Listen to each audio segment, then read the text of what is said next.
Mitch, let me change gears here for you. On your way down to Lincoln, I'll start here, and I want to get to the specifics of the settlement and what Ross Dellinger just put out Oh. about an hour ago. Which, well, I'll get to that.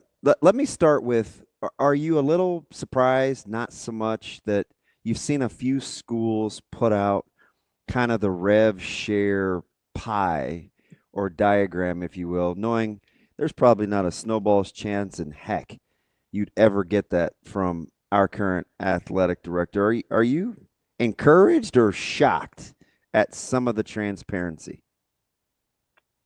Um, I think that some schools probably understand if they're public universities that it's going to get out anyway. So why not get ahead of it and control the story, the narrative? I think ultimately in Nebraska, like it's going to be something that they disclose. Now maybe I'm wrong, and all of this just continues to be done somehow in the darkness. But you get detailed financial reports from these athletic departments that they're required to put, and they all do. All the public schools put them out. So is there going to be a way down the road where rev share will not be disclosed, where it won't be a part of that? I'm not sure I see the legal path for that to happen. And I'm not talking about like player salary data. I just Mm, mean the breakdown, which I think is what you're referring to, yeah. of dollar figures that go to each sport. Um, so no, I'm not shocked that like it's out there for some schools, and even if it's not being done because they know it's going to have to be disclosed anyway, they know that it could and probably will in some cases get leaked out. There's way more um, confidential type information and numbers that become very much known by the public than the breakdown of hey 14 million to football, 4 million to basketball. It's not like it's that controversial, Mm. and I think in a few years it'll pretty much be known for Nebraska, and if not, I wouldn't even say a few years, like in a year, it'll be known for Nebraska and all of the major institutions. They're all dealing with the same amount of money on rev share. It's just how do you break it down, and that I don't feel like it's that like it needs to be that secretive. And the least surprising news, well, I'll let you expound on which one your answer is. Are you more surprised that conference commissioners are going to actually go back to the drawing board with the playoff format, or the fact that the conferences aren't going to be able to probably sit down and agree on what the portal window date should actually be? I'm not surprised on either one of them. Is this the latest news that you're referring Yeah. to So and with Coach telling Rhule the? alluded to it, right, with their fiscal calendar and not wanting double payments, and when their Mm-hmm. fiscal calendars start in the Big Ten, and then of course we're trying to get all these people to the party in the playoffs, and we don't even know if everybody has to dress the same. Like Mm. both of them are Uh-huh. equally as frustrating.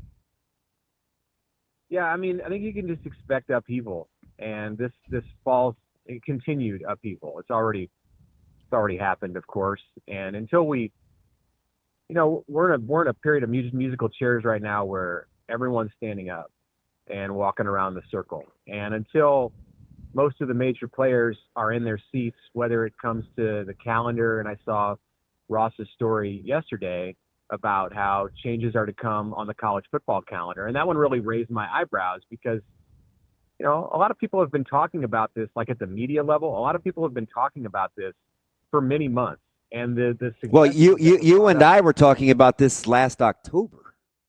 yeah, right. I mean, and even before that, I think the conversations were happening. You could see what was coming in the new era of college football, and it was like, hey, you can't have the signing day in December, and you can't have the portal window here, and you might want to look at like this kind of a change with spring football. And it's like, oh, here we are in the middle of June, and now lo and behold, the leaders of these conferences are going to sit down, or some new committee is going to be created, which is going to include leaders from the conferences to sit down and like hash this all out. So it's all like all of the balls are up in the air right now on those topics. And then on the things you mentioned that involve the playoff format and the transfer portal window, like there's going to have to be some kind of a great compromise. And we're a ways away from that all coming together. So I'm not like more surprised or less surprised about one of these topics being out there and being undetermined, or like now like being like the source of a new debate. Like it's all open for debate. It's all probably going to change yet again. And, we just are going to have to be observers and try to be smart about figuring out like what's most or less likely to happen. No, the SEC, neither the SEC nor the Big Ten are going to entirely get their way on any of this. And until they figure that out, like they're not going to come to an agreement. So, Mitch, I'm glad you brought that up, because it seems like publicly the comments between whether it's coaches from the SEC and Big Ten or representatives from institutions or whatever it may be has become a little bit more, I don't know if contentious is the right word, but they can't agree on the number of conference games. They can't agree on when they want the portal date. It seems like there's some disagreement on what they want the playoff format to be. Like, how much do you think they understand how much they need each other versus each of them thinks that they're the big dog and can do it on their own? Yeah, there's some of both of that. I think they do. I think they get. I mean, if you're talking to Greg Sankey and Tony Petitti, I think that they do understand that. But they want to have they're all going to have to come up like and rank their priorities, and then maybe they can do a better job of coming together and on a compromise. Anytime you talk to somebody from the SEC about the SEC, you're going to get that vibe that we shouldn't have to settle because we drive the bus and we've got the best teams, top to bottom, and the best this and the most passionate fans. And the Big Ten is less out front about that. The Big Ten doesn't. The Big Ten teams in the conference, I think, it's not out there saying that as much, but the league and its members feel just as strongly. They just convey it in a different way. And now the Big Ten can point to the fact, as we go into like this important period of negotiations, and we're already in it, or we're deep into it, the Big Ten can point to the fact that it's got the last two national champions, which is something that it hasn't been able to say for a long time. That's been a chip for the SEC to play. So that makes it more interesting. I think if you're having this conversation 3-4 years ago, the SEC probably has more leverage than it does today. It still has a lot of leverage, don't get me wrong. But the Big Ten, with the $1 billion TV contract and two national champions in the last two college football playoffs, it's also a force, and I think everybody realizes that. And they're good. The perception of their top level teams are on an upward trajectory, which you can't say across the board with your historically top tier teams in the SEC too.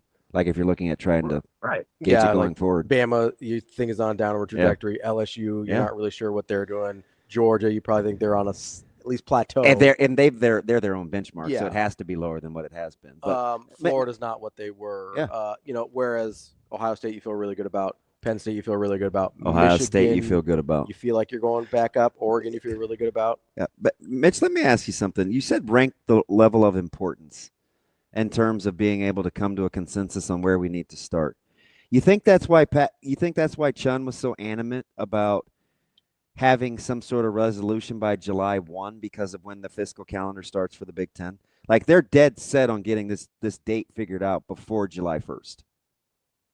Yeah, I mean, we've been sitting around and waiting for things for so long, like without. That's the AD at Washington, by the way, you guys. Yeah, right. Without urgency, formerly Washington State, right? Correct. Am I correct on that? Yeah. Okay, I know who you're talking about. Replace Troy Dannen. Yeah, I mean, we've been. If I'm in his seat or the seat of any of these ADs or conference commissioners, that's probably going to be my talking point. That's probably going to be something that I want to get out there. Like, there's urgency. The revenue sharing payments start on July 1st. Like, this is the new era of college sports that begins in 2 weeks. So I don't think they're going to have this all hashed out in 2 weeks. I think that's a pipe dream.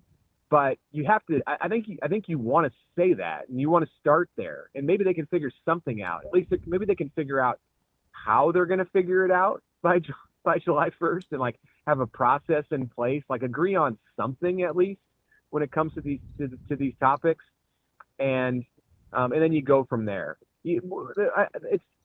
We're at the 11th hour on like the start of the new era, and it's past the point of being able to just like let it happen. That's what we did for so long. That's what college sports did for so long with the House case, and it dragged out and we thought it was going to be over, in the winter, and then we thought it was going to be over in March, and then in April, and finally it comes down in June. It's like, thing came out, and like all the rules are changing, and you're only like three and a half weeks away from the start date. So it's time to be done with like the slow plotting, waiting around, and just it'll all work. No, like you need to set some deadlines. And if you don't hit the July 1st deadline, which I don't think they will, to figure everything out, then at least it's like at least there's some urgency in the room. Mitch, go ahead. So, that's not very selfish, or that's kind of selfish of me. No, you're good.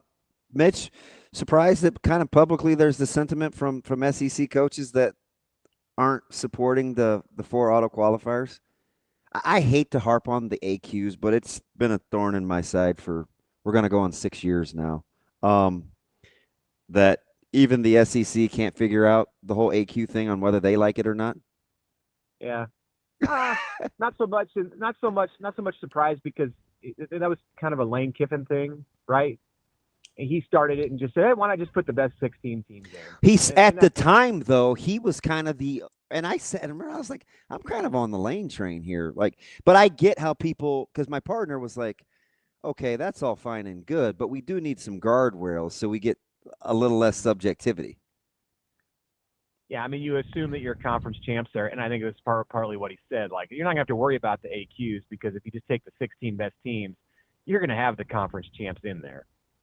So I get that, but the conference champs, there should be an automatic. There should be some reward for winning a conference championship. That's imagine a scenario where like the Big 12 champ isn't in the 16-team playoff. That's probably not good.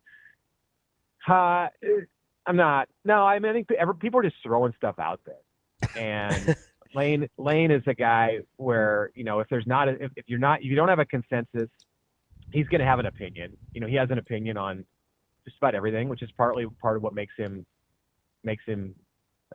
appealing. Part of what makes him compelling and like such a polarizing figure, and that's what he wants to be. Like, he wants to be to be visible. Wants people to be talking about him. That's not for any like ulterior motive. It's just like that's who he is. That's why he's climbed the ladder. So yeah, I'm not surprised that like he threw something out there that was a little bit different than what everybody else was talking about. But I mean, I think I'm down. I'm down on auto qualifiers too, though. Not until we have uniformity. I've never liked AQs. Yeah, we're gonna end up with some version of one of those scenarios that are the two that are seemingly backed most. One by the SEC, which is like the 5 plus 11, and then one by the other one by the Big Ten, which has got all of the more auto qualifiers, 4 plus 4 plus whatever mess comes after that. One of those, some version of one of those two will ultimately be the thing. Mitch, as we sit here and we talk about guardrails, uniformity, and auto qualifiers, is there a sticking point for you? Because I know that there is for DB about the 8 versus 9 conference games.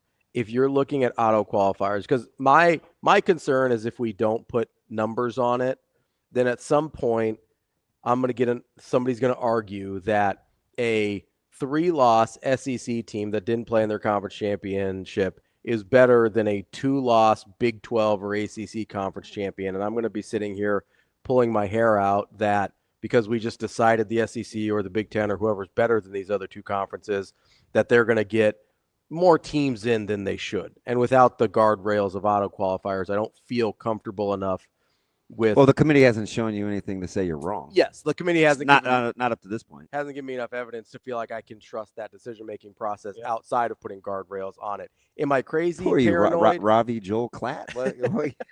Jeez. Like, am I unreasonably paranoid, or is that something that concerns you as well?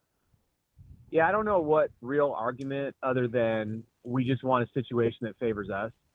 I don't really know what argument outside of that exists for having an uneven number of conference games between any of the power leagues. Mm-hmm. But in this discussion, we're mainly talking about the Big Ten and the SEC. I mean, they've got to be on the same page before you can go.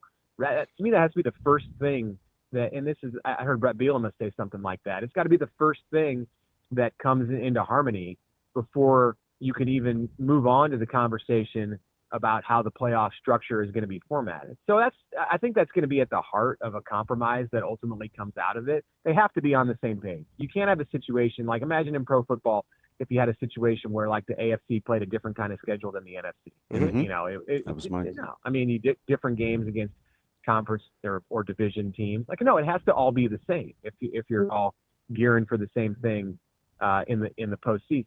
So yeah, to me, that's totally reasonable to be paranoid about that and think like they got to figure this out before they figure the other stuff out. All right, Mitch, I've asked this question to everybody the last 2 months because just the degree of difficulty of what we're talking about. What do you think, or maybe you already have started to, or maybe it's winning, I don't know. What do you think Nebraska has to pull off to get for Coach Rhule and Troy Dannen and this athletic department to get some kudos over how malleable and flexible they've been in kind of managing a multi-million dollar business with almost zero leadership. I mean, are you not impressed by the way Nebraska's handled? You mean zero leadership from like the NCAA? Yes. Yeah. Like, oh yeah, okay. I'm sorry, I should have clarified. Like, it's incredible how they can function at an even remotely efficient level without complaining along the way the whole time, and they don't seem to. No, they're both. I mean, we get a tax code joke, right? Yeah, they're very effective communicators, and that's a lot of it because that's how. That's maybe a small part of it, but that's how it looks the way that it does. Where when you hear Matt Rhule talk about it and Troy Dannen talk about what's going on in college football, you get the impression that things are going about as smoothly as they possibly could at Nebraska, considering the chaos that exists at the NCAA level or the level of I know what you're saying, like the leadership level. It's not even the NCAA so much anymore. Like there's this new CSC, and then there's whatever the committee that's going to determine the schedule, and I mean, you just changed your mind from a meeting 2 days ago. I mean, right? They do a good job. It appears that they do a good job of practicing what they preach, and what they preach is we're going to focus on the things that we can control. I mean, that sounds like a cliche. It's like something you'd hear at a Tuesday after practice when, a player has an ankle sprain. But that can apply, that same like mantra can apply at a much, much higher level when you're talking about the organization of the entire like the whole business. So, or franchise, whatever, the organization, like the way that it comes together. It applies there too. And those both Rhule and Dannen, they're I think they think on a high level, and the main thing for me is that they communicate on a high level, and they try to be as transparent as they can. So it inspires feelings of confidence among their constituents because it looks like they've got it all under control. Now, do they really have it all under control? That's kind of hard to do when you don't really know what the rules are that you're playing by. But at least they that's what good leaders do. It appears that they very much know what they're doing, and they focus on the stuff that they have a direct hand in. And then when something changes at the level above them, at the NCAA level or the leadership level in college sports, then they will react to that. But yeah, I mean, for them to manage like just the roster situation for football, the way that they have with the changes that it's undergone just in the last 4 or 5 months is it's impressive. That's our guy, Mitch Sherman from The Athletic. Mitch, appreciate the time as always. We'll talk to you again soon. Drive safe, buddy. Okay, thanks, guys.